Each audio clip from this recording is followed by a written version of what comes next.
माझ्याकडे मुंबईतील 20 वर्षाच्या मुलाची केस आली होती.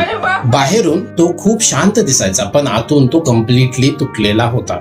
फ्रेंड सोबत असताना तो एकदम नॉर्मल बिहेव करायचा, घरामध्ये एकदम शांत शांत असायचा, इंस्टाग्राम वरती फनी पोस्ट करायचा. पण रात्री त्याचं ओव्हर थिंकिंग असतो, तो सगळा केऑस होऊन जायचा.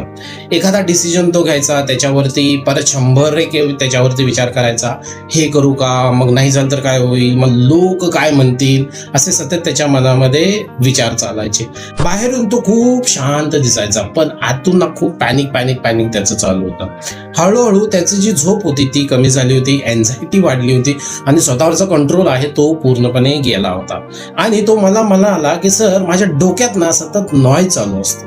आता इथे समजून घ्या, त्याला इंटरनल कॉन्फ्लिक्ट असं म्हणतात. जेव्हा एक इमोशन काहीतरी सांगतं आणि माइंड काहीतरी वेगळं सांगत असतं, तेव्हा आतमध्ये एक स्ट्रगल सुरुवात होत असते.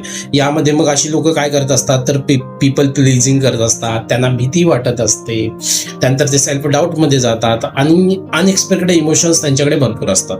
हे सगळं माइंडमध्ये किऑस तयार करत असतं, हे लक्षात ठेवा. प्रॉब्लेम इथे सायलेन्स नाही आहे, तर अनरिसॉल्व्ड कॉन्फ्लिक्ट आहेत, हे समजून घ्या. काउन्सिलिंग मध्ये मी त्याला 2 टास्क दिले. पहिलं आहे थॉट सेपरेशन, मला काय वाटतं आणि मी काय विचार करतो हे वेगवेगळे सांगायला सांगितलं. दुसरं आहे काही डिटॉक्स, 10 मिनिटं आधी नो फोन, म्हणजे झोपायच्या आधी 10 मिनिटं फोन वापरायचा नाही.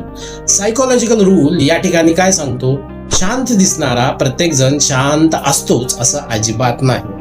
आता तुम्हालाही आत केऑस वाटतोय का, तर ही रील शेअर करा आणि काउन्सिलिंग साठी केऑस असं टाईप करायला विसरू नका. आणि हो, मला फॉलो देखील करा.